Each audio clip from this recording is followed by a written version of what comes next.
Where does the switch come from? The overdrive. It is the thing that allows you to go the extra distance, to dig a little deeper, to push a little harder.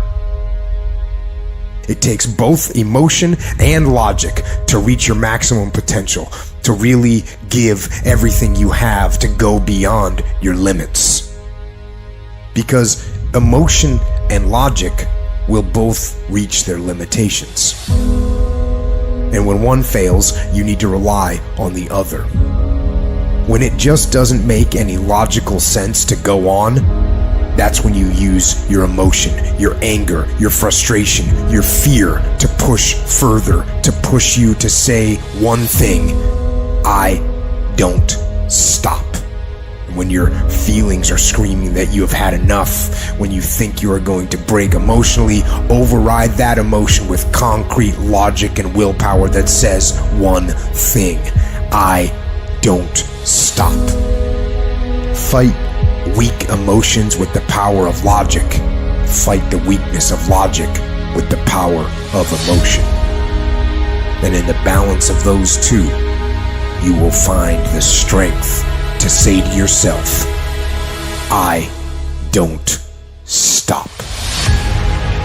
Everybody wants the prize, but nobody loves the process. Everybody wants to be a champion, but nobody's willing to put in the work that it takes to be a champion. Everybody wants to hold up the trophy and say, man, I did it, but nobody's willing to put in the work that it takes to do it. I love the process. I love the thought of working for what I want. And I firmly believe you're never supposed to wish for it more than you're willing to work for it. Your expectations never supposed to exceed your effort. But a lot of people, they wish, and they're not willing to work. And the great thing about life has a funny way of testing all of us and seeing how bad we really want what it is that we say we want. When you work for something, it gives you a different type of attachment to it. The harder you work, the harder it is to surrender. That's why cats can give up so easy. They ain't got nothing invested. But when a cat work for something, like when a cat been sacrificed for something, well, you gonna have a cold day in hell before you take it from them. You can't be good and be a legend. You can't be great, really, and be a legend. You gotta be phenomenal. I want you to push for legend.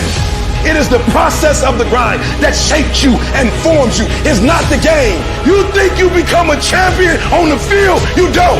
You become a champion when ain't nobody watching you. You're doing your own drills and your own way. You're doing what coach tell you to do, and you're doing your own stuff. You become a champion in the dark when ain't nobody looking. You don't become no champion when you put no doggone helmet on. You become a champion the way you eat. You become a champion the way you think. You become a champion in your grind. When nobody knows what you're doing. When you put in those extra reps. When you watching those videos and you getting inspired. When you change your music and you just get on stage and you shine. It's the process that makes you sweet.